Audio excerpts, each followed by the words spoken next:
തീറ്റ കൊടുക്കാം. പത്തി ചുട്ടു വെമ്പി ഒരു കുത്തിനി പാത്തുമ്മ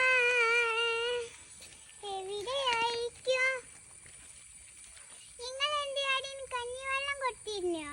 എൻ്റെ ഒരു ആട് ഞാനതിനൊന്നും കൊടുത്തില്ല. എനിക്ക് ഇവിടെ 100 കൂട്ടം പണികളാ. ഉള്ള പുസ്തകവും പേപ്പറും ഒക്കെ എൻ്റെ ആട് തിന്നുപോയി. എന്റെ ആടൊന്ന് പറട്ടെ, എന്നിട്ട് കാണിച്ചു തരാം. എൻ്റെ ആട് പെറുമ്പോ സുബൈദക്ക് ഇത്തിരി പാല് തരണേ.